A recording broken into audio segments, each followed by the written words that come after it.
one of the epiphanies I had. Yeah. You know, playing college football and things of that nature. So when I got hurt, came back to Atlanta. You know, I was down bad. You know, just morale and things of that nature.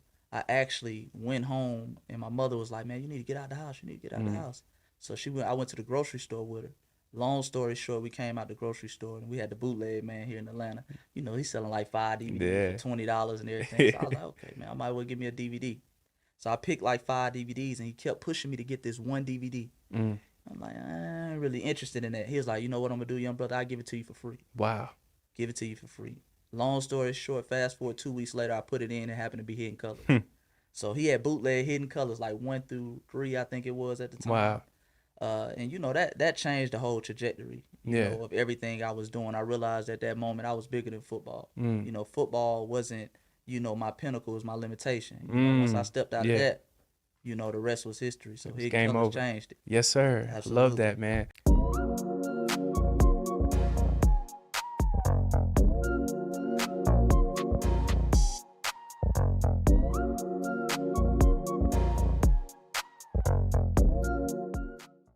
Good people, what's up, what's good, man? We are back with another edition of the Milli Podcast. Blessed be your host, Caleb Smith. Man, today we're going to have a very powerful conversation, a black conversation, a real dope conversation, man, about who we are, what we got going on. Man, this is with somebody who's been killing it for a long time, young brother as well. I love what he's doing, man. He's just providing so much power, so many gems. Every single day I'm scrolling on Instagram, social media, I get that dose of just great information, great history that I always need. And this dude right here, I already know you probably seen him. Man, you probably seen him operating at Voice of the Ancestors. Man, Chase, brother Chase, how you doing? Man, brother, I'm doing excellent. Thank you. Yes, sir. Man, humbled by it, bro. Absolutely. Yes, sir. Voice of the Ancestors, bro. Book series, you killing it. Right. Multiple volumes. That's not easy. Multiple books. What inspired Chase's love for history, for knowledge? Well, you know, growing up, my father was very into history. Right. But I wouldn't say he was more so into black history because he really wasn't taught that type of stuff. So I remember growing up, you know, part of our bonding time as father and son was we used to watch movies like National Treasure. Always, I was always curious about history and how, you know, that shaped the society we live in today. Yeah. So, you know, that really planted that seed. You know, I was one of those students where, you know, I make a C in math, C in literature. But history, I got tapped an A, in. and really didn't even have to study. It was always just one of those interesting things for me. Right. So when I got to college, ended up playing college football. I played at Southwest DeKalb, which is like a legendary high school. Most definitely, bro. Yeah, football school. Played for the legendary Coach Buck Godfrey. Shout out to Coach Buck Godfrey in the High School Hall of Fame. But ended up going to Jacksonville State in Alabama. Yep. And when I went there, that was the first time, you know, I was out on my own, you know, kind of doing my own thing. And my whole thing was dedicating my life to football, you know, because like a lot of young black boys, you know, it's this old saying that you got 1 million black kids fighting for 7 full-time jobs, which is like the NFL or something like that. Yeah, that's so it. I was one of them million kids, you know, at Jacksonville State. In my freshman year, probably about a month in, man, I got hurt, tore my ACL, blew out my knee. Never been hurt before. And that was the first time I realized, I said, okay, well, you know, this can go sideways. You know, I could be the best football player ever, but if I get hurt, I get hurt. So, you know, those were one of the epiphanies I had, you know, playing college football and things of that nature. So when I got hurt, I came back to Atlanta. You know, I was down bad, you know, just morale and things of that nature. I actually went home and my mother was like, man, you need to get out the house. You need to get out the house. So I went to the grocery store with her. Long story short, we came out the grocery store and we had the bootleg man here in Atlanta. You know, he's selling like 5 DVDs for $20 and everything. So I was like, okay, man, I might well give me a DVD. So I picked like 5 DVDs and he kept pushing me to get this one DVD. I'm like, I ain't really interested in that. He was like, you know what I'm going to do, young brother? I'll give it to you for free. Wow. Give it to you for free. Long story short, fast forward 2 weeks later, I put it in and it happened to be Hidden Colors. So he had bootleg Hidden Colors like 1 through 3, I think it was at the time. Wow. And you know, that changed the whole trajectory you know, of everything I was doing. I realized at that moment I was bigger than football. You know, football wasn't, you know, my pinnacle, was my limitation. You know, once I stepped out of that, you know, the rest was history. So Hidden Colors changed it. Yes, sir. Absolutely. Love that, man. Here in the South, man, everybody play ball. I play ball. All my friends, you know, hearing you, Southwest DeKalb, like what you said. Y'all was some dogs, too. I appreciate that. Yes, sir. But blowing your knee out, torn ACL, you know, you have this set vision of I'm gonna play football, but then now all that changes. What was that whole like transitionary period of Chase trying to find out who Chase is as a man? Well, I realized playing football that I love the game, but I was more so in love with the lifestyle that came with it. You know, I think deep. every young black man has the idea of, you know, taking their parents out of certain situations Facts. and buying them a house and riding around in the Lamborghinis, and so it was more so the lifestyle that come with it.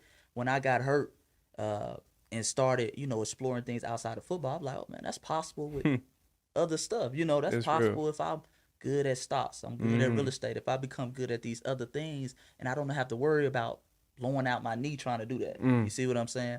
So it was a thing. It was really a blessing in disguise. That's one of the greatest things that ever happened to me tearing my ACL. And the funny thing is, when I toured, it was on the last play of practice. Wow. Right before the game. We weren't even supposed to run that play.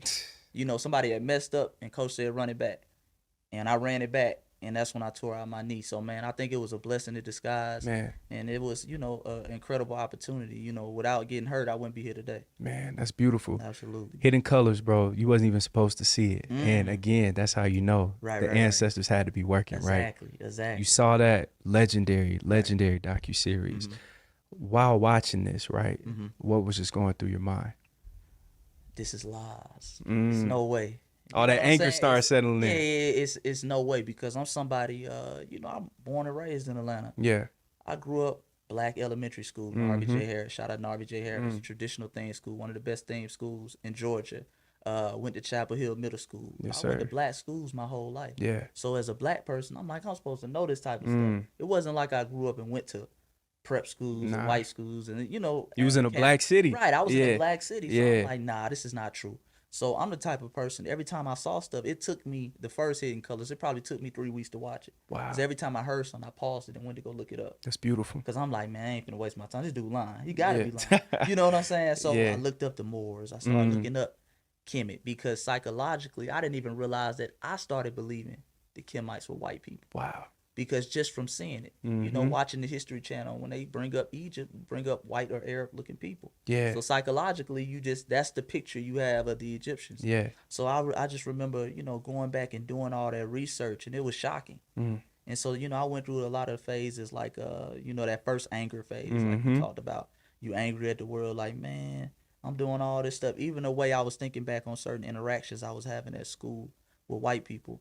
Because I went to a PWI to play football at Jacksonville State, and just certain things that they would say that I didn't pick up on was like, man, I had a little racial microaggressions. Right, yeah, microaggressions that's a real thing. to it, you know, but I never picked up on it. So it was one of them things where it was like, okay, you know, now that I got this knowledge, what am I gonna do with it? So, you know, I had remember just sitting down saying, okay, how am I gonna take this to the next level? Because I was trying to tell my friends, but you know, they ain't listening like Can't that. save You know everybody, bro. So I was like, you know what? Let me publish a book. Let me publish a work. Let me take the information that I learned over the years. So from 2014, really to 2016, all I did was study.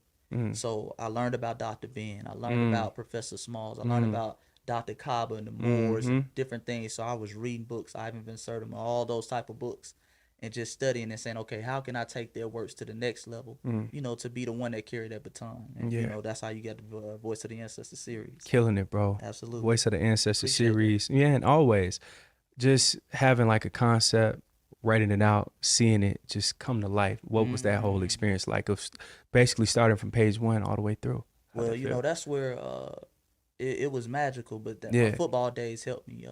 When I was playing football at Southwest, I was never the number one recruit. Wow. Was never the top dog. Didn't start until my senior year. Had to wait my turn. Wow. But I learned staying consistent. I learned that from seeing my father go to work every day. My father's not a man of many words, but he goes to work every day. My mom ain't had to work in 25 years. Wow. You know, so he goes to work.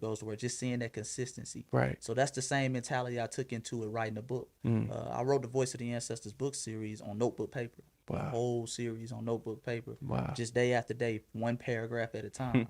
So seeing that thing come into fruition, like, hey, you broke it down. Yeah, I wrote it down, literally. Yeah.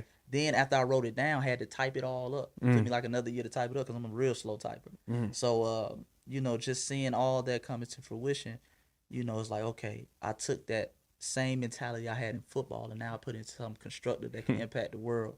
So, man, it was a magical feeling, you know, when it first dropped. So, Absolutely. I love that, man. Being young, talking about our history. You got Right. an old soul. I Yeah. love that, man. How important, man, is it for our age group to talk about history, know history? Just like talk about it on a Man, regular basis. man, brother, it's very important because our age group, we're that warrior class. Mm-hmm. We're the class that gets things going, man. When you look at the civil rights movement in the 60s, that was Yeah, teenagers. A lot of us that's a forget. fact. Even Yeah. Malcolm and Martin, I don't think they were in their 40s when Mm-mm. they Nope. transitioned. Nope. They were very young souls, Yeah. and a lot of times we look back at it and we think it was the elders.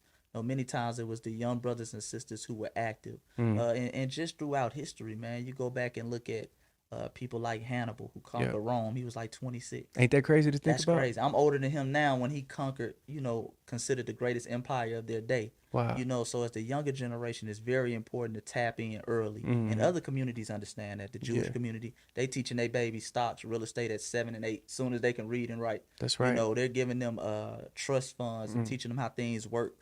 So that's very important for us to Yeah. understand that part of the game at a young age. Yeah, man, that's big facts, bro. Absolutely. Hearing you speak about the greats such as Brother Smalls, Mm-hmm. Dr. Kaba, Right. man, seeing you, bro. Again, I've been following you for a minute. Seeing you build with both of those Much amazing men. I love those, just conversations, just sitting back, Right, hearing right. y'all, right? How does that feel to now know these same people who I used to study, I can now just talk to? Man, like a kid in the candy store. Mm. Like a kid in the candy store. I told somebody the other day, talking to Baba Smalls, talking to Baba Kaba. Mm. That's like a young player talking to Jordan. That's a fact. You know what I'm Yeah. saying? You talking to Pippen, you talking to these Magic Johnson, you talking to these legends, Mm. who were doing it literally before you were born, who helped pioneer and bring to light some of the works that you're studying now. So it's absolutely magical, man. And I just try to take what they're doing and take it to another level. Yeah. So that's a big thing, man. It's absolutely amazing. I'm almost speechless sometimes when I talk to him. Yeah. I'm like, man, I got a live with Baba Ain't Kaba. that crazy? Like, Yeah. I watched him on the Hidden Colors sitting in my dorm room, man. Come That on, crazy? man. Yeah, man. Yeah. It's like I say, it gets you speechless. Yeah. If Brother Chase, who's right here, right now sitting down, could speak to young Brother Chase, who just tore his ACL, what would you say to him in that moment? Man, that's a great question. Thank you. You bigger than football. Mm. You bigger than football. This is the limitation of you. Mm. This is not the pinnacle. This is not the end all be all. You bigger than football. And you can use that same energy that you put into football and put into something more constructive. Yeah. Because I don't want to sit here and make football like it's a bad thing. You learn a lot of life lessons. Most through definitely. football. Yeah. I learned a lot of work ethic through football. I figure if I can go out there in 100-degree weather and You can do hit anything. folks twice my size. Yeah. Oh man, it's nothing to sit down here and write this book. That's right. It's nothing to sit down here and stand up to these white supremacists like, oh, that's nothing for me. Yeah. Because you learn that at a young age, fighting through obstacles, pushing through things, pushing your body to the limit. That's true. So it's nothing to wake up at 6, every morning to do that. Because I was waking up at 6 running run sprints. You know what I'm saying? So I would tell the young brother Chase, man, just keep pushing, keep striving, keep learning. Yeah. I love that, man. Recently, you were out in Kemet. Love seeing that. Those were some dope reels. Absolutely. Amazing, man. Just seeing everything on the walls, the pyramids, the temples, all that. How was that whole experience for you overall? The whole vibe, seeing it, touching it, something that you write about, you study about, but then now like physically seeing it, touching it from those same people who all of us come from. How'd that feel for you? I mean, I think Kemet, when you come into consciousness, everybody seems like they start with Kemet. That's a fact. It's your greatest of classical civilizations, man. It was magical. That was the first place I learned about, with so much history. So going there was almost surreal. Yeah. It almost looked like a painting to a certain degree. Like, God, it's not real until I got up there and I actually touched the pyramids. You can read and they say, oh, it's 481 feet high but it's different when you see it in person. Wow. It's like, man, this is incredible. Like, how would we build this today? Wow. You know what I'm saying? I can't imagine somebody building this 5,000 years ago. How crazy. would we build this today? Yeah. So it was just a different experience, man. I didn't sleep a lot on that Kemet trip, but I still felt energized. Wow.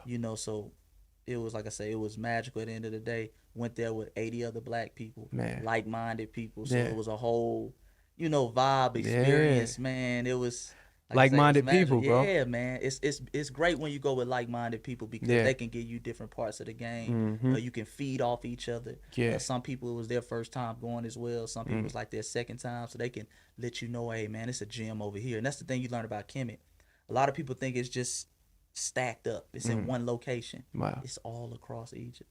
It's in Aswan. It's in Luxor. It's temples. It's everywhere. People, they going around the corner saying, oh, man, this is such and such tomb. It's like, oh, this not even in the, you know what I'm saying? It's you crazy. Don't even see this in the brochure, nothing like that. So it's just crazy, man. Yeah. Like I say, it was one of those experiences that's life changing, and one of the big things I learned that I try to take back here is one, Kemet was built kind of on a secret type society type thing. You know, certain temples we were going in, they were saying, hey, man, only the high priest could step foot in this room. Wow.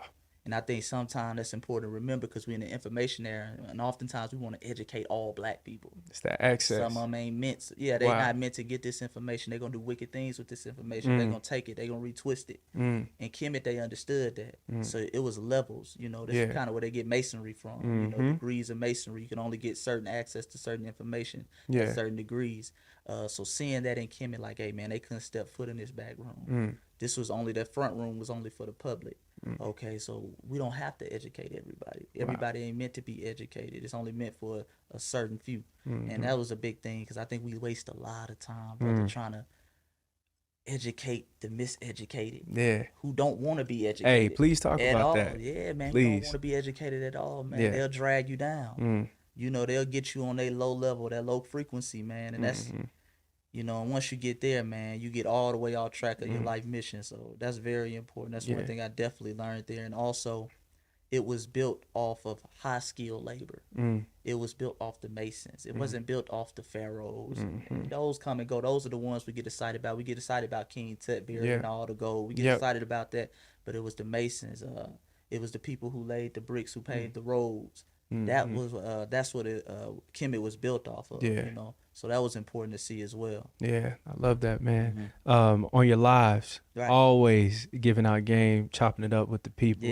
Tap in, bro, because Brother Chase, something serious. Love. Speaking on Kemet again, you said something that was a heavy gem, is that you would often see, you know, people, locals, selling stuff, but saying, this is actually you. Right. This is our culture. Right. And that y'all are actually all the people that's talked about. How important is it, man, for our people, us, to just know, like, yo, Kemet, it's about you. And it's not about these white Egyptians that you see on Moses, any of that. It's actually talking about you. Man, it's very important because we see Kemet here. You know, and if you go to D.C. now, you see the layout of D.C. We saw the obelisk or the we saw that in Kemet. That's we a saw fact. The original one. We saw the what do they call that? The water of the Mural Lake. We saw all that, man. We saw the temples. We saw Abu Simbel, you know, which Lincoln Memorial. They got the idea for Lincoln Memorial about. So it's, you see that here, to know that you were the inspiration for the founding fathers here. Ain't that something? You see what I'm saying, man? That's a crazy thing to understand. So even while we were in shackles and chains, they were still studying our history. They were repurposing our history, retwisting our history. So, man, it's definitely important to understand, man, because when you know your history, it erases the white man's mystery. So he puts everything in a very mysterious type realm where you really don't know. He's always crediting stuff for aliens and you know, all that. You was just talking about that earlier. So that takes the mystery out of it, seeing it in person and seeing how your ancestors depicted themselves on the tombs, because it's still there. It's still there. We went in the tombs of Ramesses. You still had the black folks on the wall. How was that? Magical, man. Magical. And you see pictures of it, but again, it's different to see the image on the wall and then touch the image. That's right. Like, it's still there. This is the original color. It's still there, man. And just to see even visitors, you had some white visitors there, they kind of, you know, they know it's not them. You know, even when, like I say, even when they're trying to sell you stuff, they'll tell you they know that's not them. And they don't treat it with the same level of respect they would treat it if it was there. That's right. You know, they do a lot of soliciting out in front of it, a lot of, you know, scamming and different stuff like that you wouldn't do in front of something that is considered sacred. And it's holy. Right. Hey, they don't do that in front of their mosque over there. Trying to get a bag. So it's more so of just a part of the economy over there to sell this idea. You know? So, that's important to understand. That's dope, man. Here in America, you drop gems about our heritage here, which I Right. love because growing up, people like rarely spoke about that. Right. But we have more pyramids here in the Americas. Heard you drop heavy gems on that. Heard the great Dr. Kaba drop gems on that. Iva Van Sertima, my teachers. Man, please just like expound on that overall, not even concept, just fact that there's more pyramids here in the Americas than it is in Africa. Right, and that's the thing we got to understand in general, because a lot of people think when we start talking about our history here in America, we taking a shot at Africa. That's right. Oh man, y'all don't want to be African. No. African people were global people. You see what I'm saying? That's the original people everywhere, not just here in the Americas, but in Asia, Europe, you got the Grimaldi's. Asia, you still have the Negritos of the day, the Atas, the Jawa. Blacker than us. Yeah, blacker than us. Yeah. And been there 60,000 years. Facts. You know what I'm saying? And built marvelous civilizations all over the place. When I was in Egypt, I had the honor of receiving the Dr. Ronoku Rashidi Award. Man, congrats on that. I appreciate huge. that, brother. And that was an honor for me, because he opened up that whole global, aspect of you. A lot of people, when you come in, you just kind of focus on Kemet, and you don't realize all this stuff that was going on everywhere outside of Kemet. Right. So when I started getting into America and started talking about America, you realize that, man, our people were the original people here too. And they built marvelous things here too. They fought wars here too. And a lot of our people were reclassified, and that's a fact. That's the whole thing I believe the critical race theory is trying to cover up. Wow. See, when we get into critical race theory, you got to understand that Europeans, number one, came here before 1619. We're talking about the white folks. They weren't even coming here in 16. They were coming here before that. They came before 1492. The Vikings. The Vikings actually got here around the 12th century. That was Leif Erikson, right? Yeah. They came here around the 12th century, came up to what they call Newfoundland, up there by Canada, places like that. They actually got ran out by the black people. That's a fact. Yeah, the Stralings, man. So they try to hide a lot of this stuff. 1492, Columbus comes here. The same year the Moors fall in Spain. Ain't that ironic? We were just having a conversation about that last week. The same year. And then he takes black men with him. He takes the Nino brothers. So Pedro Alonso Nino, they're the ones guiding his ships to the America.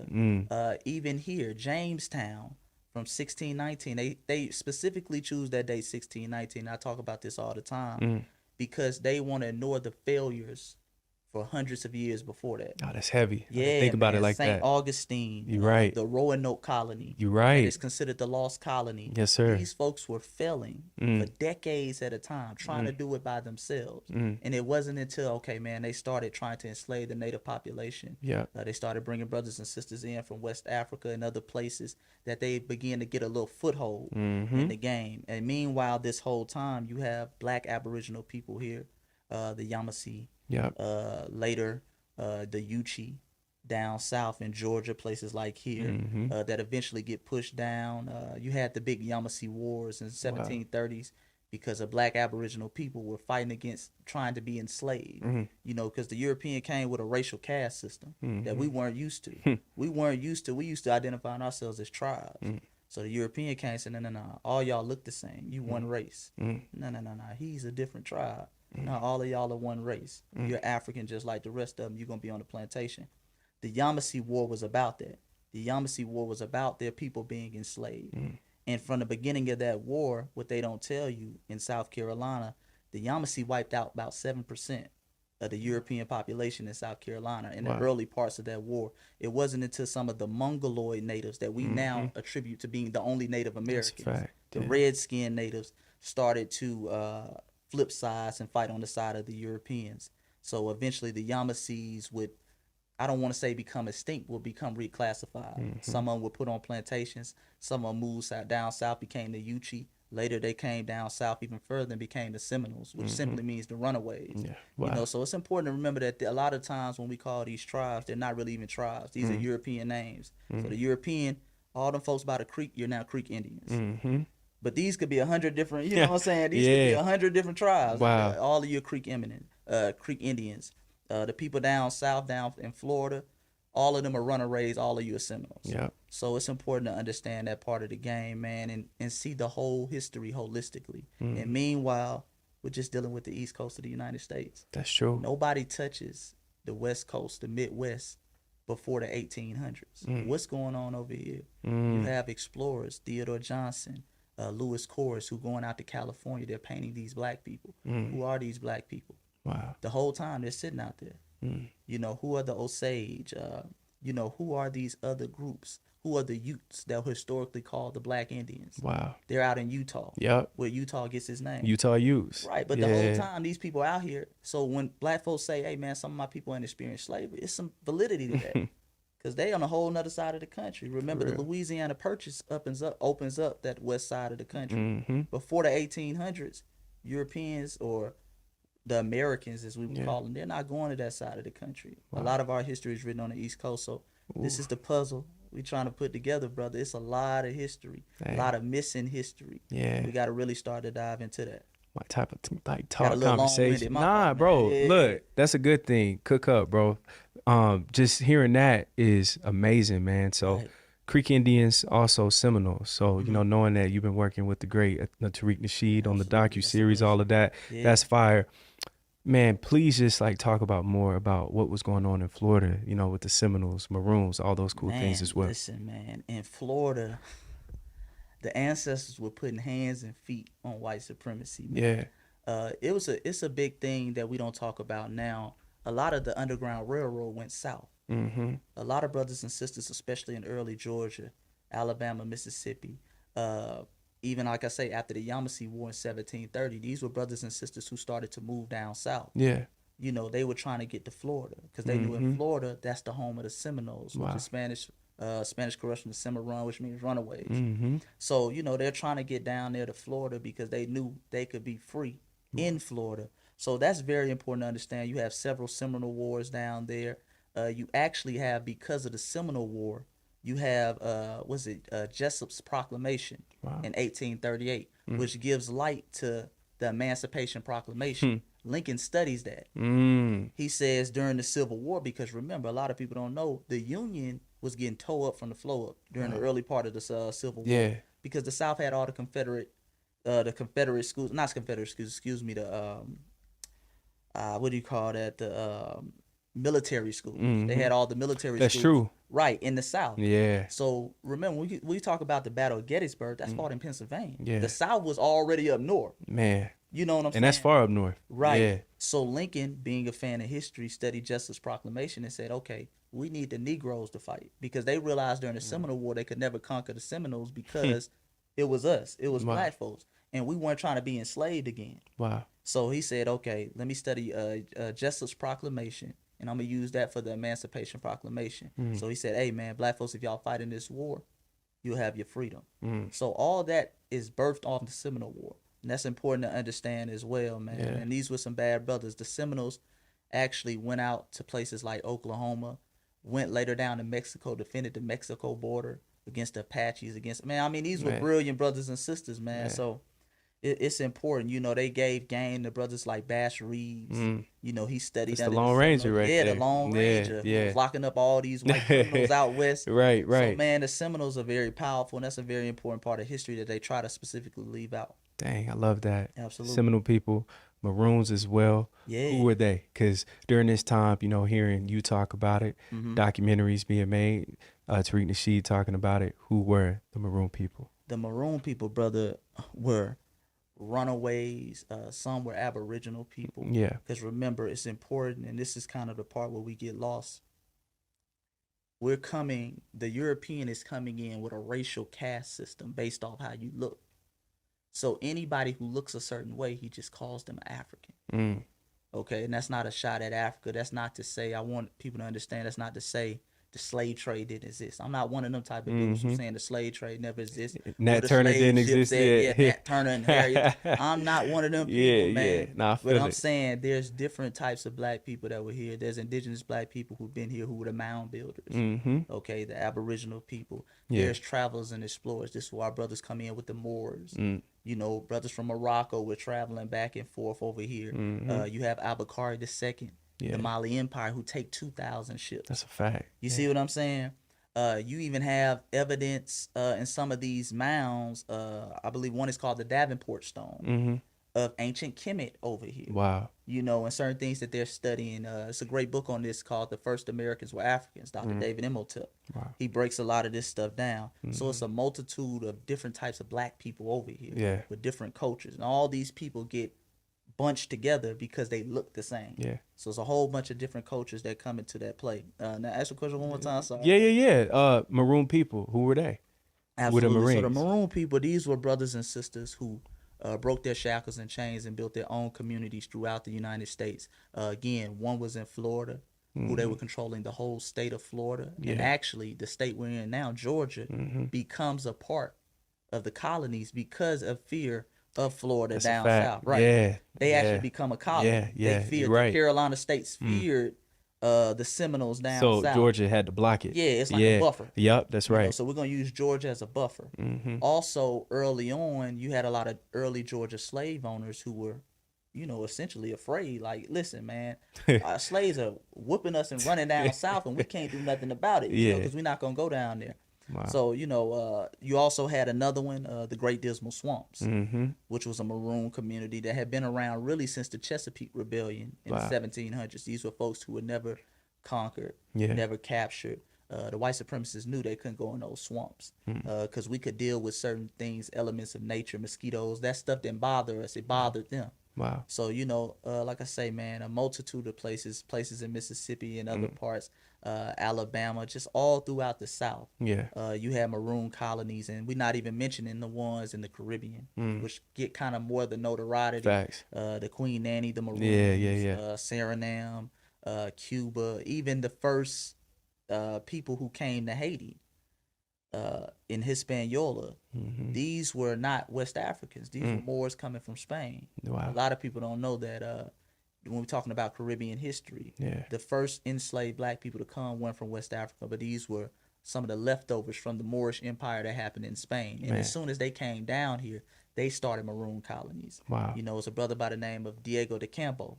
So he started Maroon colonies like 1540, 1520. Man. And the Europeans used to say, and right back to Spain, like, dude, it's like 8,000 of them in the mountains. Wow. Yeah, man. So this is, like I say, this is part of history you don't know about. That they really try to keep quiet. So we're always fighting. From the moment it happens, we're always fighting. Even 1526 here with, what's his name?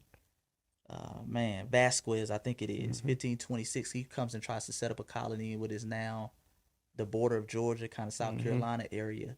These folks within 90 days whoop him. 90 days. Yeah, within 90 days, brother. Wow. Whoop him and send him back to Haiti and go live with the Aboriginal people who are already here. These were black people. Yeah. So we've been doing this for a long time, brother. But the Chase, man, you were killing this. I love this conversation, man. Man, for real. Trying to give as much game as possible. Man, to the thank you.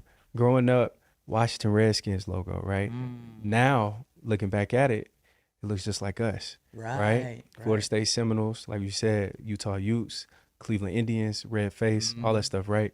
Why is it so hard for us to accept, you know, foundational Black Americans, us, FBA, to really know that, yo, we have just indigenous roots and we aren't, of course, you know, all of us have African roots, but also we were already here at the same time. Why is that like so hard for us just to understand sometimes? Well, I think coming into the conscious community, they beat up on Africa so much that you felt the need to really, really defend Africa and take pride in the African in you. You see what I'm saying? Right. So you feel like you're going against it to start talking about Aboriginal history. But you got to truly understand we're a global people. We're the first people everywhere. Facts. Those people didn't disappear overnight. They got reclassified overnight. You see what I'm saying? Yeah. And I tell foundational Black Americans this all the time. Every foundational Black American, for the most part, your grandma tell you somebody got Indian in the family. I was about to say that. We all heard that. Yeah. And I've been that person before. Man, grandma don't know what she's talking about. I love my grandma. Grandma know what she's talking about. Look, she getting old. Right. It. That's that. Oh, you don't want to be African. Facts. Now, the more information that comes out, starts to make sense. You starting to realize, hey, man, it's some validity to that. You see what I'm saying? There's some validity to that. Yeah. So, you know, we've been kind of, like I say, just doing our due diligence and really just, man, studying and trying to make sure we paint the full picture, because all of our history is important. We have a unique tie to this land as foundational Black Americans that nobody can take away. Being the original population of this continent, being the people who built the continent. There was no United States of America before we built the United States of America. So that's important to understand, man. Yes, sir. Most definitely. Foundational Black Americans. Absolutely. Everything that you do, again, got my full support. Much respect. And one thing that's my biggest pet peeve is people saying it's quote unquote divisive. It's us not trying to acknowledge Africa. Right. But for me, it makes complete sense because we have Jamaicans, we got Haitians, we got every other group, and that doesn't take away from their own Africanness, but then for us trying to be our own distinct group and not trying to be us claiming that. Right. Why do you think sometimes, even like amongst ourselves, we have people that say us being FBA is us being divisive or not trying to be Black? How do you feel about that? I think whenever you have something different, you're going to get pushback. That's facts. Because it's just different. People don't know nothing about it. A lot of us side what our ancestors said. More so time we side with grandma. That's why we never challenge grandma out of respect. Grandma, we not. You just trying to keep the peace. She don't know what she talking about. Trying to keep the peace. And to them, you interrupting that or adding more information or kind of changing that information.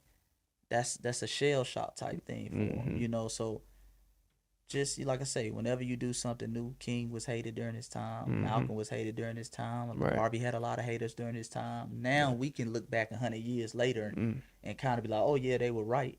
But you know, that's just part of the game, man. Whenever you introducing something new, then also as foundational Black Americans, a lot of people eat off of us. They eat off of us. They eat off the ability to. They can say that. For example, I was talking to a Haitian brother the other day. He was born here in America. His parents are from Haiti. He has the benefit of when something's going good, he can go back to Haiti if he wanted to. He has a home country to go back to. That's a fact. Or he can say, well, I'm Haitian. But when Black Americans are doing something new, he can also say, I'm a Black American. Yeah. We don't have that type of benefit. Look, he can change jerseys. He can change jersey. He got a jersey underneath every jersey. So when we start being specific, like, are you a foundational Black American? Or are you just somebody who's born in America? You know, now it's kind of taking away that card. Then it gets into the, man, ain't no difference but with a slave ship drops. We get into a lot of that. You know, we've been trying to say that. But, you know, when we tried to say it, it was, no, we Jamaican and we got culture and this and that. So, man, we really just, we really just identifying with our lineage. And this is really a weapon that we're using to combat white supremacy. Because for the longest, again, they've told us that whenever we want something tangible, well, we'll do it for minorities. That could be women. Everybody. White women. Right. That Asian. could be everybody. Or we'll do it for Black people. But that could be anybody. They people of color. Yeah, people of color. Yeah. They never want to do anything specifically for this specific group. And that's what we're realizing. So now we're getting real strict with the terminology. Yes, sir. And that's really scaring a lot of people. Yeah. Because now you're realizing, okay, man, how much we really depend on this group of people. So, and these are the people that we really owe. These are the people, the white government, they can't send us anywhere. Yeah. Because we built here. There was no United States before us. The Black immigrants, they don't have that same type of connection or plight that we have with this land. So that's right. Yeah, man, it's important, you know. So a lot of people get nervous. That's deep. Yes, sir. Tangibles. Love hearing you talk about that. What tangibles or what does tangibles look like for FBA for us right now in 2022? Absolutely. What does that look like? Reparations. Yes, sir. Please talk about that. Payments. Yes, sir. Look, what'd you say? Cash App at Quick Trip? Listen, cash. Listen, man. The government, if you listen, I take my reparations in the form of Cash App payments. Anything you want to do. What, Zelle, Venmo? Zelle, PayPal. Direct the same way you gave everybody them stimulus checks. I'll take it the same way. I'll meet you at the Quick Trip gas station. I'll pick my check up. So it don't matter. But it starts with reparations, man, in the form of cash payments. I want the same thing the Native Americans, the so-called Native Americans got. I want the same thing you gave to European Jews. I want the same thing you gave to Japanese who were put in internment camps for 2 years. I want that same thing, okay? My ancestors built one of the greatest countries the world has ever seen economic-wise. Yes, sir. You know, so we want that same benefit. We want that cash payments, and we want to do with it as we see fit. You know, some people say land. land is cool, but after we get our cash, because they'll give us some land on a chemical waste field somewhere and say, hey, man, we gave you some land. I don't want no education or school. That means nothing to me. I already got my education. And our people shouldn't be forced to go to school. You know, that shouldn't be their reward. So give me the cash payment. I'll take with my cash and do with it as I see fit. If I want to go to school, then I use that cash to go to school. I use that cash to get land. So it starts with reparations in the form of cash payments. Hey, I'm with you 100,000%. Absolutely. What retort would you have for, you know, people they could be Haitian, they can be any type of black immigrant who can come over here and say, well, my people, they worked way harder. They came over here with nothing. We were able to open up all these businesses and stores. Y'all are on welfare, food stamps. Y'all don't work hard enough. Now, us knowing that we pretty much built this thing. Right. Been working, been grinding. We've had great civilizations. Not only that, even recently, whether you can go to the 20s, 30s, 40s, 50s, whatever, we've always had great entrepreneurs, inventors, minds. But what would Brother Chase say to, you know, some person who would approach you and say, black people just lazy, don't work hard enough? Two things. Number one, got to look at your homeland. If it was just about hard work, you can work hard anywhere. I tell people this all the time. Yeah. Your Haitian parents, they didn't just start working hard when they came here. They were working hard in Haiti. It wasn't popping. That's deep. You see what I'm saying? It wasn't popping. No disrespect, but it wasn't. They were working hard in Jamaica. It's not popping.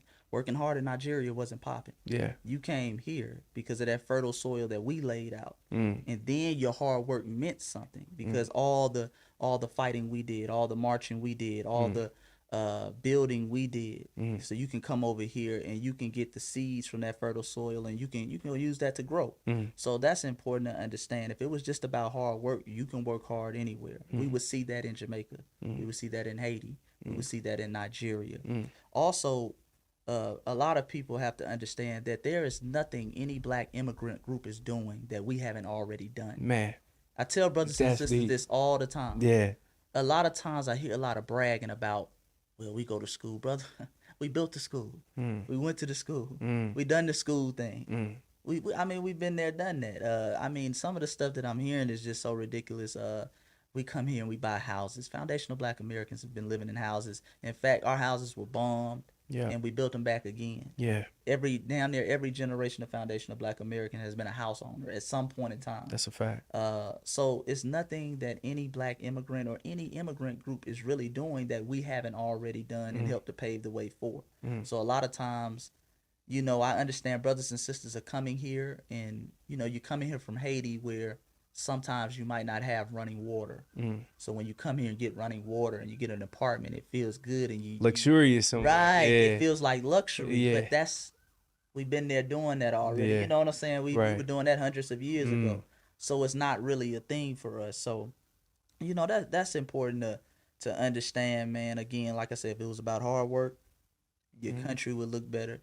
Two, there's nothing they're doing that we haven't already done. A lot of times as well, what they do is they'll come here, they'll get something and compare themselves to somebody in the projects, which is disingenuous. Yeah. That's disingenuous. If I was to take something and get it and compare myself to somebody living in the slums of Haiti, all Haitians would be mad. And they'll say, wait, man, why you ain't comparing yourself to Kodak Black or something? You know what I'm saying? Jack Boy, somebody like that who got money.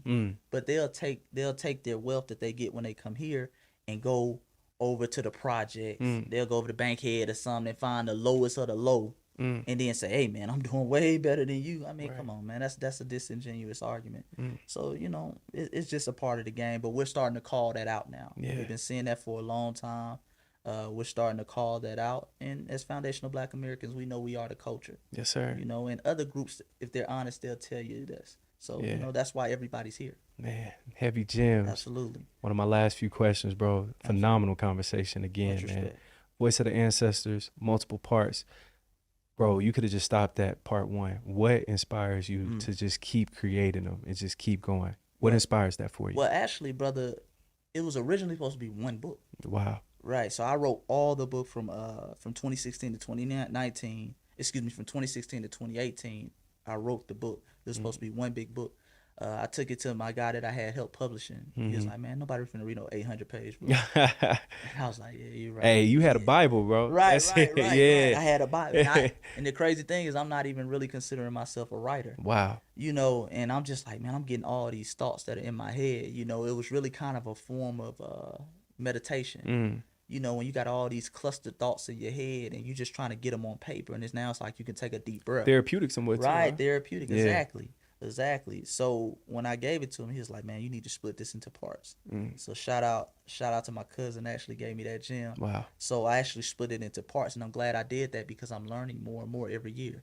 So even when I start releasing the book, I'm still studying now. I love that. I'm still reading now. Yes, sir. So now I can go back and correct it. So I released volume 1, and by the time it was scheduled for volume 2 to come out, I had changed most of the stuff in the book. Wow. I looked and said, oh, no, that was completely wrong. Wow. Which was a good thing. It gave me time to grow into That's it. right. Because sometimes when you're new into the knowledge, you wet behind the ears. Yeah. You just saying stuff. Yeah. And that's why the elders have to spank you sometimes. Like, you do not know what you're talking about at all.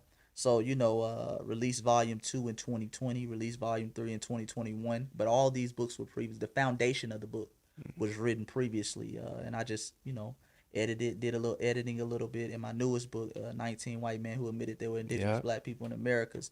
That was a part of my note series. So these were all the notes that I was acquiring over the years, and I actually had more, but I just decided to do 19. Shout out to 19 Keys. Yes, sir. You know what I'm saying? Yeah. So I decided to get some of that energy, and that was, like I say, part of my note series. So just growing, and I got more. Got another book series coming out as well. We're going to do a tribute to J.A. Rogers. That's huge. Who was a master teacher. Yes, sir. So we're going to do the 500 amazing facts about the Negroes. I love that. Take the game. He gave us 100. Yeah. I want to take the ancestors' work even farther, and we're going to give him 500. So, we're very excited about that. Hard. That should come out next year. So, man, absolutely. Hey, I'm ready for that one. Absolutely. I appreciate yes, sir. it, man. Yes, sir.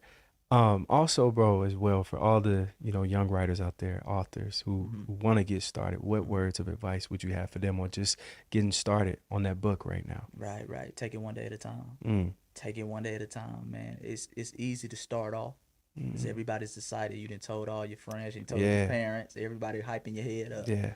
But after week 1, it's kind of just, it gets to business. After week 2, that excitement starts to throw down. And then it's just up on the shelf at that point. After about 3 weeks, it's just up on the shelf. So be consistent, do a little bit every day. 1 paragraph at a time. That's what I started off with. 1 paragraph a day. 1 paragraph a day for about a week, 2 weeks. Then I worked my way to 2 paragraphs, 3 paragraphs, 1 page, 3 pages a day, 5 pages a day. So, just taking it in steps. And being consistent. The biggest thing is being consistent day after day. Because like I say, man, I was doing it when nobody knew who I was. I didn't have no 100. I got 200-some thousand followers on Instagram now. It wasn't nobody hyping me up. It was just me, a piece of paper and a piece of pencil. You know what I'm saying? A pencil. So that's important to do. Stay consistent, man. Yes, and once you stay consistent, this is something you can eat off of. This is something that's your legacy for the rest of your life. Your great grandkids, they might never meet you, but they got your work. They got your work. So that's important to understand, man. Being consistent. Wow. Powerful, brother. Very last question, man. Where do you see Brother Chase within the next 5 to 10 years and upcoming projects as well? Man, next 5 to 10 years, I think I want to be done writing books by the age of 30. So I'm 27 now. So within the next 3 years, I plan on putting out a book series about foundational Black Americans, our history, as well as like the series I just told you, 500 Amazing Facts About the Negro. Yeah. And then transitioning from my early 30s into documentaries. Also plan to probably be married or something like that. Have some kids. I remember reading Dr. Frances Cress Welsing, and she was talking about Black man shouldn't have kids till he's like 35, and I didn't understand it. I get it. But I see it now. I see it now. I'm taking my time as well. Right. Taking my time as well, because I'm like, man, listen, the rate I'm in, I ain't gonna make it to 21. You know what I'm saying? I'm still learning. You still learning. Absolutely. But I'm seeing it now. So definitely probably want to have, a queen, some kids. I love that. Getting into the legacy part of it as well, and then getting into the physical. My family has a lot of land in Mississippi, so I'm at the stage where I'm trying to get that land.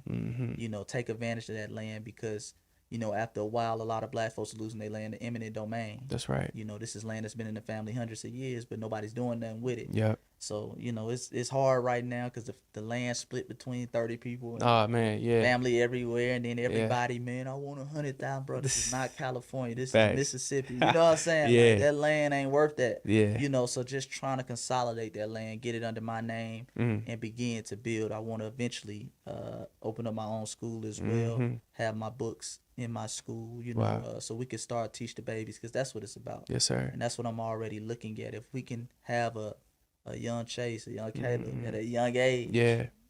I mean, the sky's the limit. That's a fact. The sky's the limit. So just building, man. Building and working.